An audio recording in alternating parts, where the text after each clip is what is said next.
గాక. ఈ సమయంలో దేవుని యొక్క వాక్యాన్ని మనం ధ్యానం చేద్దాం. నిర్గమాకాండం 10వ అధ్యాయము 21 నుంచి. నిర్గమాకాండం. అందుకు యెహోవా మోషేతో, ఆకాశము వైపు నీ చెయ్యి చాపుము, ఐగుప్తు దేశము మీద చీకటి,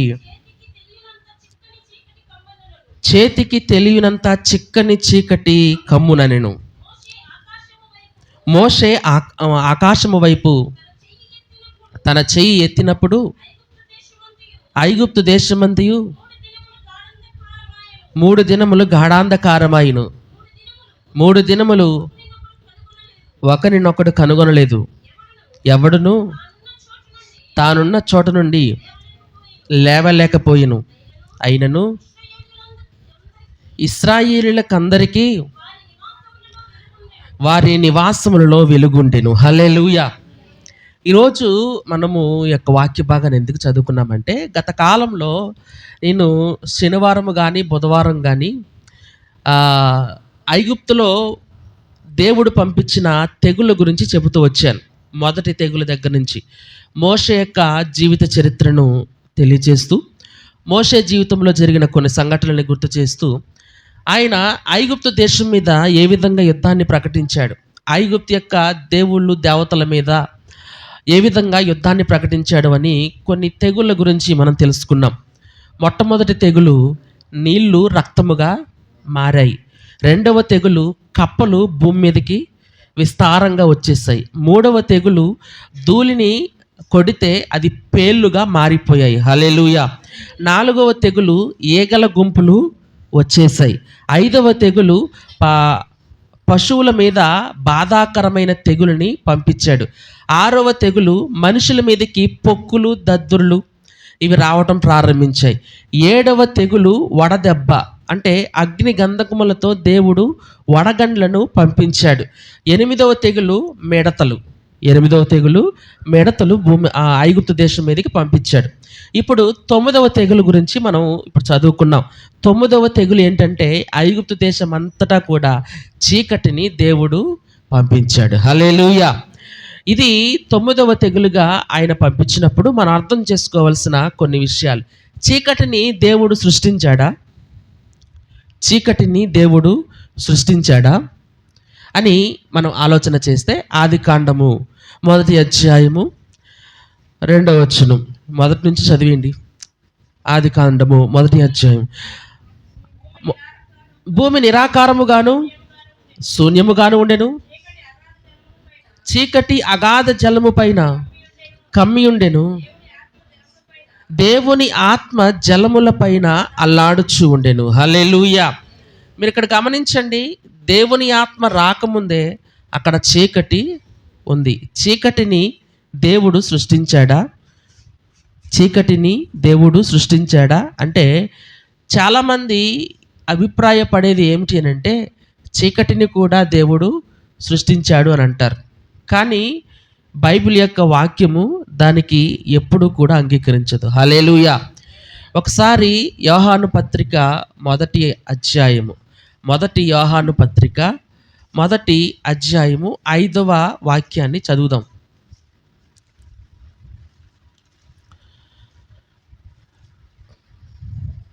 మొదటి అధ్యాయము 5వ వాక్యం.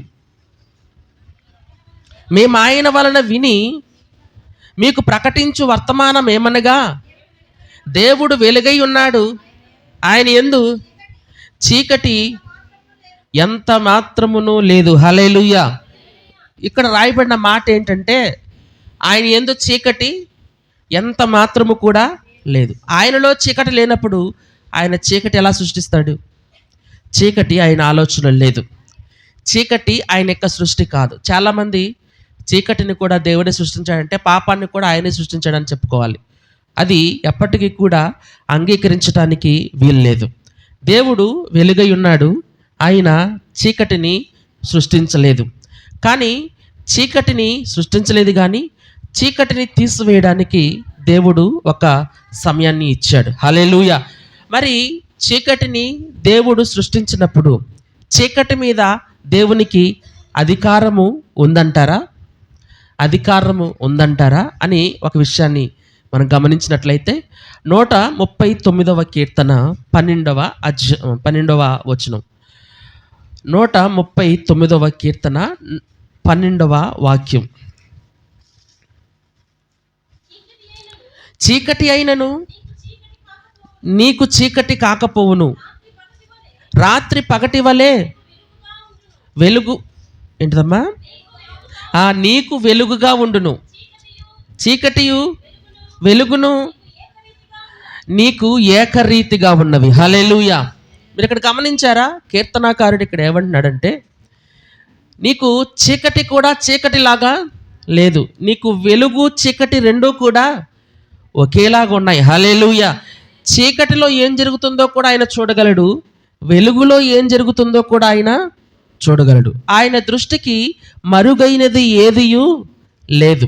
ప్రతి ఒక్కటి కూడా ఆయన కూలంకషముగా చూడగలిగిన వాడు మన దేవుడు. హల్లెలూయా. అలాగే చీకట్లో దేవుడు పని చేయగలడా? చేయగలడు. చీకట్లో దేవుడు పని చేయగలడు. చీకటంటే దేవుడికి ఏమాత్రము కూడా భయము లేనే లేదు. మరి చీకటి మీద ఆయనకు అధికారము ఉందా అని ఆలోచన చేస్తే ప్రకటన గ్రంథము 21వ అధ్యాయము 25వ వాక్యం. ప్రకటన గ్రంథము 21వ అక్కడ రాత్రి లేనందున దాని గుమ్మములు పగటి వేళ ఏమాత్రమును వేయబడవు. హల్లెలూయా. ఈ వాక్యము మీరు చదివినప్పుడు మీరు అర్థం చేసుకోవాల్సింది ఏంటంటే, ఆయన నూతన యెరూషలేము అనే పట్టణాన్ని కట్టినప్పుడు అక్కడ రాత్రి ఉండదంట. దేవుని నామానికి మహిమ కలుగును గాక. అంటే అక్కడ రాత్రి తీసేశాడు. అంటే చీకటిని దేవుడు తీసివేయగలడా అంటే ఆయన ఖచ్చితంగా తీసివేయగలడు. చీకటి మీద ఆయనకి అధికారం ఉందా అంటే ఖచ్చితంగా ఆయనకి అధికారము ఉంది. చీకటి అంటే ఆయనకి భయపడతాడంటే ఆయన ఏమాత్రము కూడా భయపడేవాడు కాదు.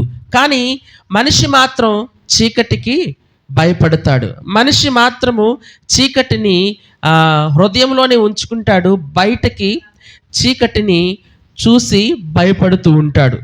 ఇప్పటికీ కూడా మనుషులందరూ చీకట్లోనే జీవిస్తూ ఉన్నారు. ఐగుప్తు దేశం మీదకి చీకటి పంపించడానికి గల ప్రధానమైన కారణం ఏమిటి అంటే, వాళ్ళు ఆత్మీయంగా చీకటిలోనే ఉన్నారు. ఇప్పుడు భౌతికమైన చీకటిని వారు చూస్తూ ఉన్నారు. ఆ చీకటి ఎంతగా ఉంది అని అంటే వారు చెయ్యి కూడా వారికి కనబడతలేదంట. వారి యొక్క అవయవాలు కూడా, లేకపోతే వారి యొక్క శరీరము కూడా వారికి కనబడతలేదంట. అంతగా చీకటి వారిని కమ్మేస్తే వారు కూర్చున్న చోట నుండి బయటికి పైకి లేవడం వారి వల్ల కావట్లేదు. ఈ యొక్క చీకటి మనిషిని ఎప్పుడు ఆవరించింది? ఈ యొక్క చీకటి అంటే మనము ఎలాగా అర్థం చేసుకోవాలి అని మనం గమనించినట్లయితే, ఒకసారి తిమోతికి రాసిన మొదటి పత్రిక 6వ అధ్యాయము 16వ వాక్యం. రాజును ప్రభువులకు ప్రభువునై ఉన్నాడు, సమీపించరాని తేజస్సులో ఆయన మాత్రమే వసించుచు అమరత్వము గలవాడై ఉన్నాడు. మనుషులలో ఎవడును ఆయనను చూడలేదు, ఎవడును చూడనేరడు. ఆయనకు ఘనతయు శాశ్వతమైన ప్రభావము కలిగి ఉండునుగాక. ఆమేన్. హల్లెలూయా. మనుషులలో ఎవరూ కూడా దేవుణ్ణి చూడలేరంట. ఎందుకని? ఆయన వెలుగు సంబంధి కాబట్టి. అంతకీ దేవుణ్ణి చూడలేకపోవడం అనే అంశాన్ని మనం గమనించినప్పుడు, ఆదాము పాపము చేసిన తర్వాత ప్రభువు అతనితో మాట్లాడడానికి వచ్చినప్పుడు అతను ఏమని సమాధానం చెప్పాడు అని అంటే, తోటలో నీ స్వరము వినినప్పుడు నేను దిగంబరునిగా నుంటిని గనుక భయపడి తోట చెట్ల మధ్య దాగుకొంటిని అని అన్నాడు. హల్లెలూయా. ఇక్కడ మనం గమనించినట్లయితే దేవుని యొక్క స్వరము వినగానే దేవుని దగ్గరికి వెళ్ళటానికి ఆదాముకి భయం వేసింది. కారణం ఏమిటి అంటే, ఆదాములోనికి చీకటి ప్రవేశించింది, దేవుడేమో వెలుగు సంబంధి అయి ఉన్నాడు. చీకటి ఎప్పుడూ కూడా వెలుగుని చూడలేదు. చీకటి ఎప్పుడూ కూడా వెలుగుని చూడటానికి ధైర్యము చేయలేదు. చీకటి ఎప్పుడూ కూడా వెలుగుని ఎదుర్కొనలేదు. ఒకసారి యోహాను రాసిన సువార్త 1వ అధ్యాయము 5వ వాక్యము. యోహాను రాసిన సువార్త, ఆ వెలుగు చీకటిలో ప్రకాశించుచున్నది కానీ చీకటి దానిని గ్రహింపకుండెను. చాలమ్మా. ఇప్పుడు 3వ అధ్యాయము 19వ వచనం చదువు ఒకసారి. 3వ అధ్యాయం యోహాను సువార్త 3వ అధ్యాయం 19వ వచనం. ఆ తీర్పు ఇదే, వెలుగు లోకంలోనికి వచ్చెను కానీ తమ క్రియలు చెడ్డవైనందున మనుషులు వెలుగును ప్రేమింపక చీకటినే ప్రేమించిరి. దుష్కార్యము చేయు ప్రతివాడును వెలుగును ద్వేషించును, తన క్రియలు దుష్క్రియలుగా కనబడకుండానట్లు వెలుగునొద్దకు రాడు. సత్యవర్తనుడైతే తన క్రియలు దేవుని మూలముగా చేయబడి ఉన్నవని ప్రత్యక్షపరచబడినట్లు వెలుగునొద్దకు వచ్చును. హల్లెలూయా. మీరు గమనించాలి, మనిషి వెలుగునొద్దకు వస్తే తన క్రియలు చెడ్డవైనవని అందరికీ తెలిసిపోతాయని ఆయన ఏం చేస్తాడంటే, మనిషి ఎప్పటికీ కూడా వెలుగునొద్దకి రాడు, చీకటిని మాత్రమే ప్రేమించాడంట. ఈ విషయం మనకు అర్థం కావాలంటే, నేను మారు మనసు పొందకముందు, మారు మనసు పొందిన తర్వాత కూడా సినిమాలు బాగా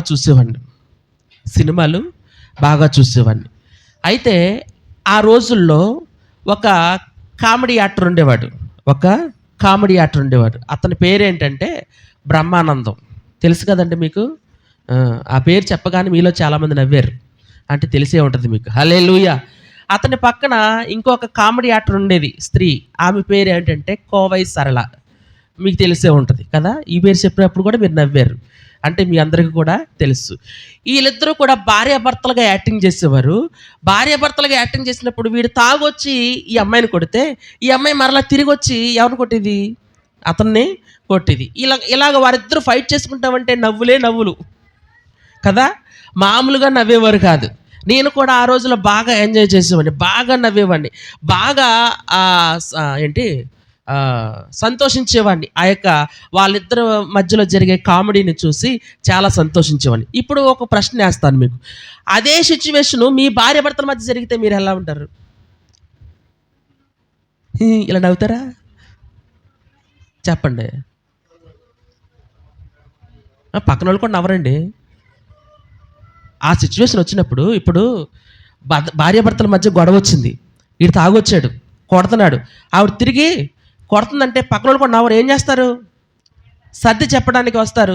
నువ్వు కొడుతున్నావేంటి ఆ భార్యని, నువ్వు కొడుతున్నావేంటి అని చెప్పేసి ఇతన్ని సర్ది చెప్తారు. అక్కడ ఏమైనా నవ్వుతారా? అందరూ మిగతా వాళ్ళు ఎవరైనా నవ్వుతారా? కానీ ఎప్పుడు మనం నవ్వుతాం? సినిమాలో కనిపించినప్పుడు మాత్రమే నవ్వుతాం. మరి అదే మనం నిజ జీవితంలో వచ్చేటప్పటికి మనం నవ్వం, ఏడుస్తాం. ఎందుకని? నిజాన్ని మనం అంగీకరించలేం. హల్లెలూయా.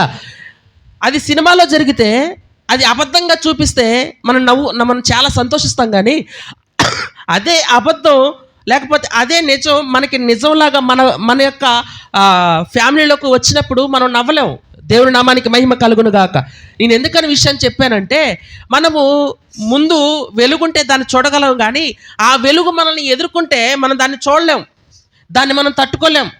ఒకవేళ అదే సిచ్యువేషన్, సినిమాలో జరిగిన అదే సిచ్యువేషన్ మనకు జరిగితే మన హృదయం ఎలా ఉంటుందంటే చాలా బాధపడిపోతాం. ఆ సినిమాలో హీరో చాలా వీరత్వంగా ప్రవర్తించినట్టు మనం కూడా వీరత్వంగా ప్రవర్తించగలమా అంటే మనం ప్రవర్తించలేం. మన యొక్క భావము లేకపోతే మన యొక్క స్వభావము దానికి ఎప్పుడూ కూడా ఒప్పుకోదు. ఎప్పుడూ కూడా మనము ఇతరుల్లాగా ఉండాలని ప్రయత్నం చేస్తాం, కానీ ఉండలేం. ఎందుకనో తెలుసా? మనలోనికి చీకటి వచ్చేసింది. ఆది ఆదాములో నుంచి చీకటి తన యొక్క సంతానము ద్వారా మనలోకి కూడా చీకటి అనేది వచ్చింది. మనము ఎదురుగా సత్యాన్ని చూస్తాము, కానీ ఆ సత్యాన్ని మనం అంగీకరించలేం. గమనించండి, లోకంలో ఒక సామెత ఉంది, నిజము ఎప్పుడూ కూడా చేదుగానే ఉంటుంది. హల్లెలూయా. చాలా రోజుల క్రితం నేను మీకు ఒక ఉదాహరణ చెప్పాను. ఏంటంటే, ఒక యవనస్తుడు ఉద్యోగం కోసం వెతుకుతూ ఉన్నాడు. అతనికి ఎక్కడ ఉద్యోగం దొరకపోయేసరికి ఒక చోట ఉద్యోగాలు లభించును అనే బోర్డు కనిపించింది. ఎక్కడ? ఎక్కడ? జూలో. జూలో ఏముంటాయి? పెద్ద పులులు ఉంటాయి, ఏనుగులు ఉంటాయి, జిరాఫీలు ఉంటాయి, ఖడ్గమృగాలు ఉంటాయి, ముసళ్ళు ఉంటాయి, ఇలాంటివన్నీ కూడా ఉంటాయి. అక్కడ ఏం ఉద్యోగం ఉంటుంది అని అంటే, ఏదో ఉద్యోగం ఉంటుంది అని చెప్పేసి వెళ్ళాడు. వెళ్తే ఆ మేనేజర్ గారు అన్నాడంట, బాబు నువ్వు ఈ ఉద్యోగం చేయలేవు, నువ్వు వెళ్ళిపో అని చెప్పేసి అంటే, లేదండి నాకు ఇప్పుడు జాబ్ చాలా అవసరం, కనీసం నాకు ఏదో ఒక ఉద్యోగం ఇవ్వండి అని అంటే, సరే మాలో అన్ని జంతువులు ఉన్నాయి కానీ చింపాంజీ లేదు. ఏం లేదు? చింపాంజీ లేదు కాబట్టి నీకు చింపాంజీ వేషం వేస్తాం. ఎవరికి? ఈ వచ్చిన ఉద్యోగం కోసం వచ్చిన వ్యక్తికి చింపాంజీ వేషం వేస్తాం. చింపాంజీ వేషం వేస్తే నువ్వు చింపాంజీలాగే నడవాలి, చింపాంజీలాగే యాక్టింగ్ చేయాలి, చింపాంజీలాగే చెట్లు ఎక్కాలి, చింపాంజీలాగే అందరికీ కూడా నమ్మించాలి అని చెప్పేసి అంటే, సరే అని చెప్పేసి ఒప్పుకున్నాడు. అతనికి ఒక 2-3 రోజులు, ఒక వారం రోజులు ట్రైనింగ్ ఇచ్చారు. ట్రైనింగ్ ఇస్తే అతను అలాగా యాక్టింగ్ చేయడం ప్రారంభించాడు. అతనికి చింపాంజీ డ్రెస్ ఇచ్చారు. ఇస్తే ఆ జూలో చింపాంజీని చూడడానికి వచ్చిన వాళ్ళందరూ కూడా చాలా సంతోషిస్తున్నారు. ఎందుకంటే ఇతన్ని చూసి అందరూ చప్పట్లు కొట్టడం ప్రారంభించారు. ఇతన్ని చూసి అందరూ కూడా సంతోషించడం ప్రారంభించారు. ఇతన్ని చూసి నిజంగా చింపాంజీ ఇలాగే ఉంటుందేమో అనుకుని ఎవరు కూడా అతను మనిషి అని ఎవరికి కూడా డౌట్ అనేదే రాలేదు. అందరూ ఇతన్ని చూసి ఈలలో గోలలో వేస్తామంటే ఆ చింపాంజీ ఆ వేషం వేసుకున్న అతనికి బాగా సంతోషం ఎక్కువైపోయి చెట్లు ఎక్కడం ప్రారంభించాడు. జూలో చెట్లు ఉంటాయి కదా, ఆ చెట్లు ఎక్కడం ప్రారంభించాడు. చెట్లు ఎక్కుతామంటే ఇంకా ఈల లేస్తూ ఉంటే ఆ చెట్టు నుంచి ఈ చెట్టుకి, ఈ చెట్టు నుంచి ఆ చెట్టుకి, ఆ చెట్టు నుంచి ఆ చెట్టుకి ఉరకడం ప్రారంభించాడు. అలా ఉరుకుతూ ఉంటే ఒక చోట గబుక్కుని పడిపోయాడు, కాలు జారి. ఎక్కడ పడిపోయాడు తెలుసా? సింహం బోన్లో పడిపోయాడు. ఎక్కడ పడిపోయాడు? సింహం బోన్లో పడిపోయాడు. సింహం బోన్లో పడిపోతే ఇతని పరిస్థితి చూడండి, ఎవరికి చెప్పలేని వర్ణనాతీతం. ఎలాగంటే అది సింహం అని ఇతనికి తెలుసు, ఇతను మనిషి అని ఎవరికి తెలీదు. అందరూ అలా చూస్తున్నారు, అందరూ కూడా బయట నుంచి అలా చూస్తున్నారు. ఆ సింహం పడిపోయిన ఈ చింపాంజీని చూసి చక్కగా నడుచుకుంటూ దగ్గరకు వచ్చింది. దగ్గరకు వస్తూ ఉంటే ఇతను ఇంకా భయం వేసి గట్టిగా అరిచేత నన్ను కాపాడని అని గట్టిగా అరుస్తున్నాడు. ఆ దగ్గరకు వచ్చి అతని చెవిలో చెప్పిందంట, గట్టిగా అరవమోకు, అరిస్తే నీ ఉద్యోగం నా ఉద్యోగం కూడా పోతుంది అన్నదంట. హల్లెలూయా. అర్థమైందా మీకు? ఆ సింహం కూడా మనిషే. అంటే అక్కడ జంతువులు ఉన్నాయో లేదో తెలియదు కానీ అందరూ కూడా మనుషులే జంతువులాగా యాక్టింగ్ చేస్తున్నారు. నేను ఎందుకని విషయం చెప్పానంటే, మన జీవితంలో కూడా మనల్ని మనంగా ప్రజెంట్ చేసుకోం, మన యొక్క హృదయంగా ప్రజెంట్ చేసుకోం. ఎవరిలో లాగా మనం యాక్టింగ్ చేస్తూ ఉంటాం. ఇంకొకరిని మనము ఫాలో అవ్వాలని అనుకుంటాం, ఇంకొకరిని మనము అనుసరించాలని అనుకుంటాం. చూడండి, చిన్నప్పటి నుంచి మన పిల్లలకి ఏం చేస్తాం, చూడరా ఆడు ఎంత బాగా చదువుతున్నాడు, చూడు నువ్వు ఉన్నావు ఎందుకు మొద్దువి అని అంటాం. చూడండి, చదువు వస్తేనే మనిషి, లేకపోతే చదువుకుంటేనే పిల్లోడు ఎప్పుడు గొప్పోడు అవుతాడని ఎప్పుడు కూడా అనుకోవద్దు. చదువుకున్న వాళ్ళు పరమ దరిద్రులైన వాళ్ళు ఉన్నారు లోకంలో. హల్లెలూయా. మీకు తెలుసా, అబ్రహాం లింకన్ అనే ఆయన 35 సంవత్సరాల వయసులో చదువుకోవడం మొదలెట్టాడు. అప్పటి వరకు ఆయన చెప్పులు కుట్టుకుంటానే బతికాడు. ఆయన 35 సంవత్సరాల వయసులో చదువుకోవడం ప్రారంభించి 50 సంవత్సరాల వయసులో అమెరికా ప్రెసిడెంట్ అయిపోయాడు ఆయన. దేవుడి నామానికి మహిమ కలుగును గాక. అంటే నేను ఎందుకని విషయం చెప్పానంటే, మనము ఇతరులను అనుకరిస్తూ వాళ్ళలాగా ఉండాలనుకుని మనల్ని మనం మర్చిపోతున్నాం. మనలో ఏముందో మనకి అర్థం కావట్లేదు. నేను క్రిస్మస్ రోజున ఒక విషయాన్ని చెప్పాను. మీరు ఇంటికి వెళ్ళగానే ముందుగా ఏం చేస్తారు? లైట్ వేస్తారు. లైట్ వేయగానే మీ యొక్క రూమ్లో బీరువా ఉంటుంది, మీ రూమ్లో మంచం ఉంటుంది, మీ రూమ్లో టేబుల్ ఉంటుంది, మీ రూమ్లో అల్మర్లు ఉంటాయి, మీ రూమ్లో బట్టలు ఉంటాయి, ఇంకా చాలా విషయాలు ఉంటాయి. అవన్నీ కూడా లైట్ వేయగానే మీకు కనబడతాయి. లైట్ వేయకముందు అవన్నీ కూడా కనబడతాయా అంటే కనబడవు. మరి లైట్ వేయకముందు ఆ వస్తువులు అక్కడ లేవా? ఉన్నాయి, అక్కడే ఉన్నాయి. కానీ మనం లైట్ వేయగానే ఎందుకని కనబడి, లైట్ వేయకముందు అవి ఎందుకని కనబడలేదంటే మనం చీకట్లో ఉన్నాం. వాటిని మనం చూడలేకపోతున్నాం. మనలో ఉన్నదాన్ని మనం చూడలేం. మీకు తెలుసా, యాకోబు అనే ఒక భక్తుడు, అబ్రహాము కుమారుడు ఇస్సాకు కుమారుడు యాకోబు యొక్క కుమారులు అతని దగ్గరకు వచ్చి ఒక మాట చెప్తారు. ఇలాగ మనకి కరువు వచ్చింది, ఐగుప్తు దేశంలోనికి వెళ్ళబోతున్నాము, అయితే అక్కడ వ్యక్తి ఏం చేశాడంటే మీ యొక్క తమ్ముడిని కూడా తీసుకురమ్మన్నాడు అని చెప్పేసి అంటే, అప్పుడు యాకోబు ఒక మాట చెప్తాడు. ఏంటి అంటే, నా పుత్రుడైన యోసేపు చచ్చిపోయాడు, నాకు ఇష్టమైన పుత్రుడైన యోసేపు చచ్చిపోయాడు. ఇప్పుడు షిమ్యోను కూడా అక్కడ ఉండిపోయాడు, ఆడేమైపోతాడో తెలీదు. ఇప్పుడు బెన్యామీన్ కూడా మీరు తీసుకెళ్ళిపోతున్నారు. ఏంటి నా పరిస్థితి ఏంటి? నాకు పుత్రశోకాన్ని తేవడానిక మీరు అంతా చేసేది? నా యొక్క భవిష్యత్తు అంధకారం అయిపోయింది అని చెప్పి ఆయన బాధపడిపోతున్నాడు. హల్లెలూయా. గమనించాలి, ఒకవేళ బెన్యామీన్ గనక ఐగుప్తు దేశానికి తీసుకెళ్తే అక్కడ యోసేపు, తన యొక్క కుమారుడైన యోసేపు ఉన్నాడన్న సంగతి యాకోబుకి తెలీదు. బెన్యామీను కూడా వీళ్ళు అక్కడ చచ్చిపోతాడు అనుకుంటున్నాడు, షిమ్యోను కూడా అక్కడ చచ్చిపోతాడు అనుకుంటున్నాడు, యోసేపు కూడా చచ్చిపోయాడని అనుకుంటున్నాడు. అసలు నిజమేంటో అతను చూడలేకపోతున్నాడు. కారణం ఏంటంటే అతను చీకట్లో ఉన్నాడు. మన యొక్క భవిష్యత్తుని మనం చూడలేకపోతున్నాం. కారణం ఏంటంటే మనం చీకట్లో ఉన్నాం. మన యొక్క తలంపులను మనం గుర్తించలేకపోతున్నాం. కారణం ఏంటంటే మనం చీకట్లో ఉన్నాం. చీకటి అనేది మనల్ని ఏలుతూ ఉన్నప్పుడు మనం దేనిలోనికి వెళ్ళాలి అని అంటే వెలుగులోనికి వెళ్ళాలి. అందుకే చిన్నప్పటి నుంచి మన పితరులు నేర్పించిన ప్రార్థనలో 2వ లైన్ ఉంటుంది, తమసోమ జ్యోతిర్గమయ. అంటే నేను చీకట్లో ఉన్నాను, నన్ను వెలుగులోనికి నడిపించు. ఇంతకీ వెలుగులోనికి మనం ఎలాగ నడిపించబడగలం? వెలుగులోనికి వెలుగును మనము ఎలా తెలుసుకోగలం? మనకు మనముగా వెలుగుని ప్రేమించలేము, మనకు మనముగా వెలుగుని మనము చూడలేము, మనకు మనముగా వెలుగుకి మనము చేరలేము. ఆ వెలుగును చూపించడానికి, ఆ వెలుగును మన యొక్క జీవితాల్లో ఉంచడానికి దేవుడు ఒకానొక వ్యక్తిని పంపించాడు. ఆయనే ప్రభు అయిన యేసుక్రీస్తు. ఒకసారి యోహాను సువార్త 8వ అధ్యాయము 12వ వాక్యం. యోహాను సువార్త 8వ అధ్యాయము 12వ వాక్యం. మరలా యేసు, నేను లోకమునకు వెలుగును, నన్ను వెంబడించువాడు చీకటిలో నడవక జీవపు వెలుగు కలిగి ఉండునని వారితో చెప్పాను. హల్లెలూయా. ఆయన ఏమన్నాడు తెలుసా? నన్ను వెంబడించేవాడు నాలాగే వెలుగులోనే నడుస్తాడు. నన్ను వెంబడించేవాడు వెలుగును కలిగి ఉంటాడు. నన్ను వెంబడించేవాడు వెలుగును కనుగొంటాడు. నన్ను వెంబడించేవాడు వెలుగుని ప్రేమిస్తాడు. ఈ విషయాలన్నీ కూడా ప్రభువు చెప్పడానికి గల కారణం ఏమిటంటే ఆయన వెలుగై ఉన్నాడు. హల్లెలూయా. ఇప్పుడు ఇంకొక వాక్యాన్ని మనం చదువుదాం. కొరింథీయులకు రాసిన 2వ పత్రిక 4వ అధ్యాయము 4వ వచనం.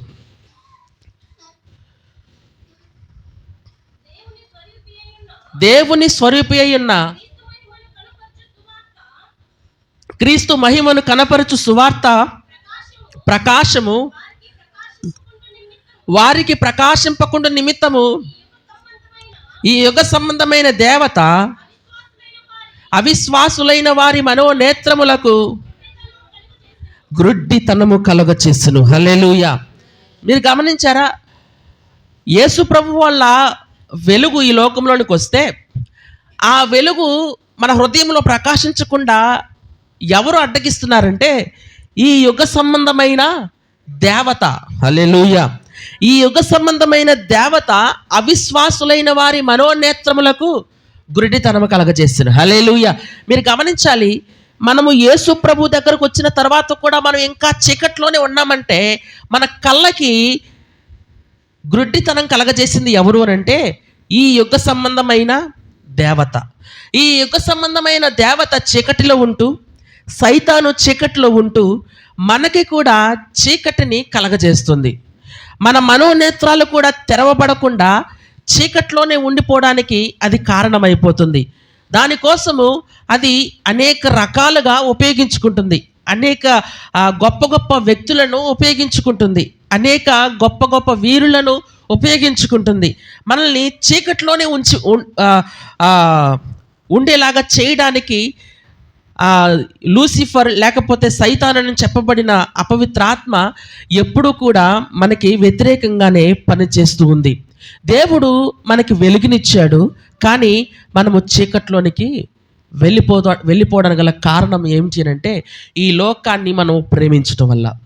చాలా రోజుల క్రితం మీకు ఒక ఉదాహరణ చెప్పాను. ఏంటనంటే ఒక వ్యక్తి వర్షం బాగా పడుతుంది, వర్షంలో తడుచుకుంటా వచ్చేస్తున్నాడు. మీకు ఎలా ఉంటుంది? వర్షంలో బాగా తడిసి ముద్దయిపోతున్నాడు. మీకు ఎలాగుంటుంది? చాలా బాధ కలిగిద్ది. ఆ దగ్గరకు వచ్చిన తర్వాత అతని సంకలో గొడుగుంది, ఇప్పుడేమనిపిస్తుంది మీకు? కోపం వస్తుంది, నవ్వు వస్తుంది. వీడు పిచ్చోడు అనుకుంటా గొడుగుండి కూడా వర్షంలో తడుచుకుంటూ వెళ్ళిపోతున్నాడు. హల్లెలూయా. నేటి క్రైస్తవుల పరిస్థితి కూడా అదే. దేవుని యొక్క వాక్యం మనతో కూడా అని తెలిసి కూడా, క్రీస్తు మనతో కూడా ఉన్నాడని తెలిసి కూడా ఆయనని ధరించుకోకుండా ఇంకా లోకంలోనే పడి చచ్చిపోతూ ఉన్నారే, ఇంకా చీకట్లో ఉండి పడి చచ్చిపోతూ ఉన్నారే. దురాత్మ మనల్ని చూసి నవ్విద్ది. దానికే మనము నరకానికి వెళ్ళిపోవడానికి గల కారణము ఏమిటో తెలుసా? సైతాను ఎప్పుడూ కూడా కాదండి, దురాత్మ ఎప్పుడూ కూడా కాదు. మన నరకానికి వెళ్ళిపోవడానికి గల కారణము మన సొంత ఆలోచన, మన సొంత ఇష్టము. తాగునోడి దగ్గరికి వెళ్ళి, ఎందుకురా నువ్వు తాగుతున్నావంటే, నా డబ్బులతో నేను తాగుతున్నాను, నువ్వేమైనా ఇస్తున్నావా అని అన్నాడు నాకు ఒక ఆయన. నిజంగా ప్రైజ్ ది లార్డ్, హల్లెలూయా.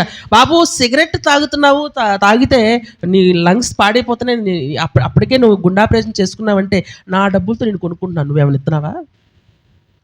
చీకటిని ప్రేమించి వెలుగులోనికి వెళ్ళడానికి ఇష్టపడని వ్యక్తిత్వం ఎవరిది అనంటే లూసిఫర్ది. ఆ యొక్క వ్యక్తిత్వాన్ని మనుషులకి ఇచ్చాడు లూసిఫర్.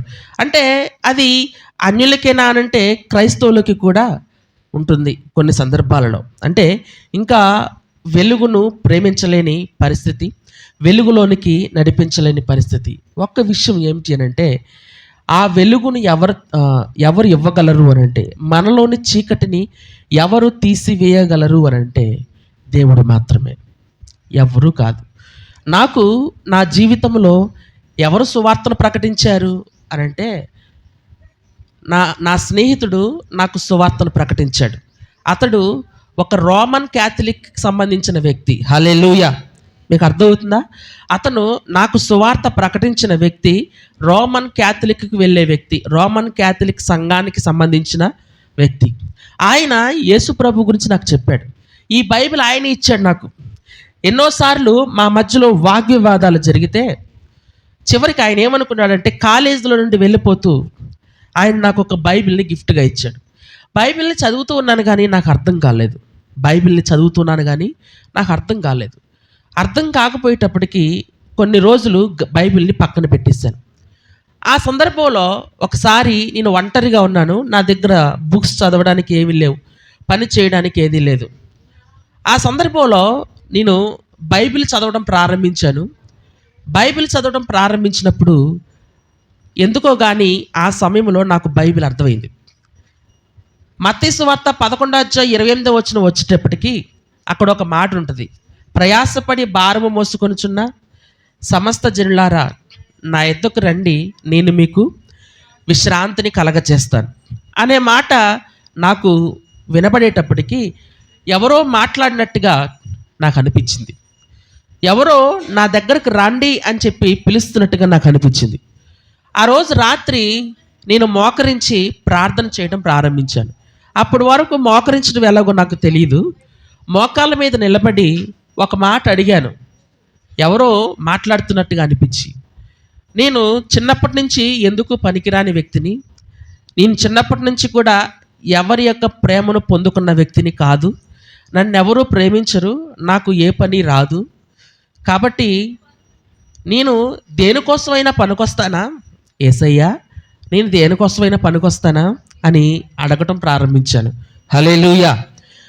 అలా అడిగినప్పుడు నేను ప్రార్థన చేస్తూ ఉన్నప్పుడే ఒక వెలుగు నా మీదకి వచ్చింది.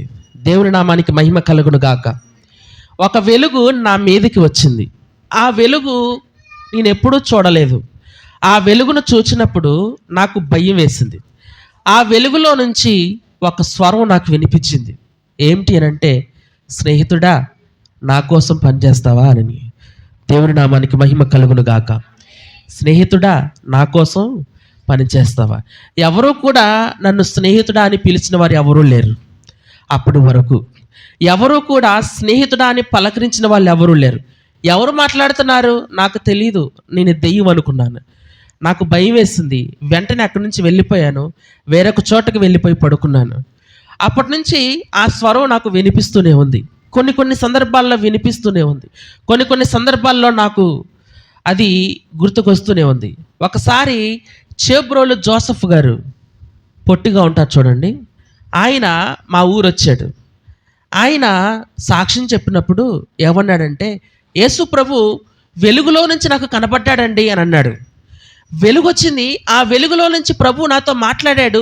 నువ్వు నా కోసం సాక్షిగా నిలబడాలి, నీకు కలిగిన గాయాన్ని నేను స్వస్థపరుస్తున్నానని చెప్పి ఆయన ఆ ప్రసంగాన్ని చెప్పినప్పుడు, చివరిలో ఆయన సాక్ష్యం చెప్పినప్పుడు నా హృదయం ఒక్కసారిగా వెలిగినట్టు అనిపించింది. ఏమిటి, యేసు ప్రభు వెలుగులో నుంచి మాట్లాడతాడా అని నాకు గుర్తొచ్చి, సరిగ్గా సంవత్సర క్రితం నాకు ఇదే వెలుగు నాకు కనిపించిందే, అంటే నాతో మాట్లాడింది దేవుడా అని ఆలోచన కలిగి అప్పటి నుంచి బైబిల్ చదవడం ప్రారంభించాను. అప్పటి నుంచి మా అమ్మ నాన్నకి తెలియకుండా ఏలూరు వచ్చి అక్కడ ఏదైనా ఒక చర్చిలోకి వెళ్ళి ప్రార్థన చేసుకోవడం ప్రారంభించాను. హల్లెలూయా, హల్లెలూయా. నేను ఎందుకని ఈ విషయం చెప్తున్నానంటే, నన్ను మార్చింది ఎవరు అనంటే మనిషి కాదు. నాకు సువార్త ప్రకటించింది ఎవరు అనంటే మనిషి కాదు. నన్ను వెలుగులోనికి నడిపించింది ఎవరు అనంటే మనిషి కాదు. ఎవరు? యేసు ప్రభువే. యేసు ప్రభువే స్వయాన వచ్చి మాట్లాడాడు. అంటే అదేదో నేనేదో గొప్పవానని చెప్పట్లేదు. మీ దగ్గరికి వచ్చిన వార్త కూడా పంపించింది మనిషి కాదు. మిమ్మల్ని మార్చింది కూడా మనిషి కాదు. మీకు సువార్త చెప్పింది కూడా మనిషి కాదు. దేవుడే ఆ వాక్యాన్ని మీ కొరకు పంపించాడు. దేవుని నామానికి మహిమ కలుగునుగా. ఈ విషయాలు నేను ఎందుకని చెప్తున్నానంటే, ఈ తరము గతించిపోవడానికి సిద్ధముగా ఉంది. ఈ చీకటి తరము గతించిపోవడానికి సిద్ధంగా ఉంది. ఇప్పటికైనా ఒకవేళ ఇప్పటి వరకు మనం వెలుగులో లేకపోతే, ఇప్పటి వరకు మనం వెలుగు సంబంధులుగా మనం లేకపోతే, ఇప్పటికైనా మనం వెలుగులోనికి నడవాలి అని దేవుడు కోరుకుంటున్నాడు. హల్లెలూయా, హల్లెలూయా. వెలుగులోనికి నడిచినప్పుడు మన జీవితం ఎలాంటిదో మనకు కనబడుతుంది. మన పొరుగువారి జీవితం ఎలాంటిదో మనకు కనబడుతుంది. మన గ్రామంలో ఉన్న వారి జీవితం ఎలా ఉంటుందో మనకు కనబడుతుంది. హల్లెలూయా. లైట్ వేసినప్పుడు మనకు ఏ విధంగా అయితే వెలుగులో అన్ని వస్తువులు కనబడతాయో, మనము యేసు ప్రభు దగ్గరకు వచ్చినప్పుడు అన్నీ కూడా తేడ తెల్లగా మనకు కనబడతాయి. ఒకవేళ కనబడతలేదు అని అంటే మనం చీకట్లో ఉన్నామని అర్థం. మన హృదయము, మన మనోనేత్రములకు చీకటి మూసివేయబడిందని అర్థము. ఇంకొక వాక్యాన్ని చదువుకుని మనము ఈ మాటలు మనం ముగించుకుందాం. ఆ యొక్క వాక్యాన్ని మాత్రము చదివి మనము ముగించుకుందాం. మత్తయి సువార్త 6వ అధ్యాయము, మత్తయి సువార్త 6వ అధ్యాయము 23వ వాక్యము. నీ కన్ను చెడినదైతే నీ దేహమంతయు చీకటిమయమై ఉండును. నీలోనున్న వెలుగు చీకటి అయి ఉండిన ఎడల ఆ చీకటి ఎంతో గొప్పది. హల్లెలూయా. గమనించాలి, మన కన్ను చెడిపోయింది అనుకోండి, ఈ కన్ను దేన్ని చూస్తుందో తెలుసా? చీకటినే చూస్తుంది. ఎదుటి వ్యక్తిలో ఉన్న లోపాలను మాత్రమే మనం చూస్తున్నామంటే చీకటినే మనం చూస్తున్నాం. మీకు తెలుసా, యాకోబుకి 2 భార్యలు ఉన్నారండి, రాహేలు, లేయా. మొట్టమొదటిగా లేయాని చేసుకున్నాడు, ఆ తర్వాత రాహేలుని చేసుకున్నాడు. లేయా కోసం 7 సంవత్సరాలు పనిచేశాడు. ఆ తర్వాత తాను ప్రేమించిన రాహేలు కోసము 7 సంవత్సరాలు పనిచేశాడు. లేయా యొక్క గర్భము తెరవబడింది. ఆమెకి 6 కుమారులు దాకా పుట్టారు.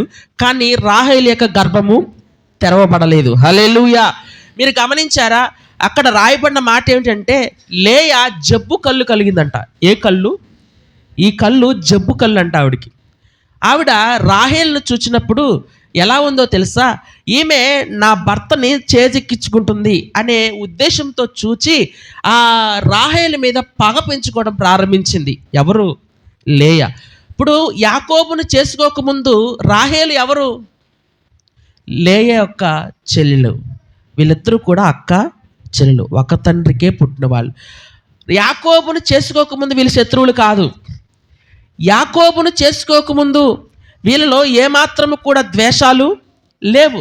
కానీ ఎప్పుడైతే యాకోబును చేసుకున్నదో, యాకోబు ప్రేమ పొందుకోవాలనే ఉద్దేశంతో రాహేలును ద్వేషించడం ప్రారంభించింది లేయా. హల్లెలూయా. అంటే నేను ఈ విషయాన్ని ఎందుకని చెప్తున్నానంటే, మనము ఎదుటి వ్యక్తిలో కొన్నిసార్లు లోపాలు మాత్రమే చూస్తాం. మనము ఎప్పుడు కూడా మంచితనాన్ని చూడం కొన్నిసార్లు. ఎందుకనో తెలుసా? మన కళ్ళు చీకటితో నిండిపోయాయి. మన మనోనేత్రాలకి గ్రుడ్డితనం కలిగింది. ఆ గ్రుడ్డితనం ఎవరు కలిగించారు అనంటే సైతాను కలిగించింది. ఆ గ్రుడ్డితనం నుండి మనం బయటపడాలి అని అంటే దేవుని యొక్క వాక్యాన్ని మనం చదవాలి. అందుకే దేవుని యొక్క వాక్యం గురించి రాయబడింది ఏమిటి అంటే, నీ వాక్యము నా పాదములకు దీపము, ఇంకా నా త్రోవకు వెలుగై ఉంటెను. హల్లెలూయా. ఈ వాక్యమే మనకు వెలుగై ఉంది. ఈ వాక్యమే మనకు దీపమై ఉంది. కాబట్టి ఆ వాక్యానుసారంగా జీవించినప్పుడు మనం వెలుగులోనే నడుస్తాం. మనము క్రైస్తవులమని చెప్పుకుని క్రీస్తులాగా జీవించకపోతే మనం ఇంకా చీకట్లోనే ఉన్నామండి. అదే యోహాను పత్రికలో యోహాను మాట్లాడతాడు. మనము చీకటిలో నడిపించబడ్డానికి కాదు దేవుడు మనల్ని పిలిచింది. మనము వెలుగులోనికి నడిపించబడాలని, అనేక మందిని వెలుగులోనికి తీసుకురావాలండి. కాబట్టి మనం అందరం కూడా అట్టి జనముగా ఉండాలని ఒకసారి అందరూ కూడా మోకరించి ప్రార్థన చేసుకుందాం. ఇటు మాటల చేత మనం అందరూ కూడా దీవింపబడుదుము గాక. అందరూ కూడా మోకరించండి, ప్రార్థన చేసుకుందాం.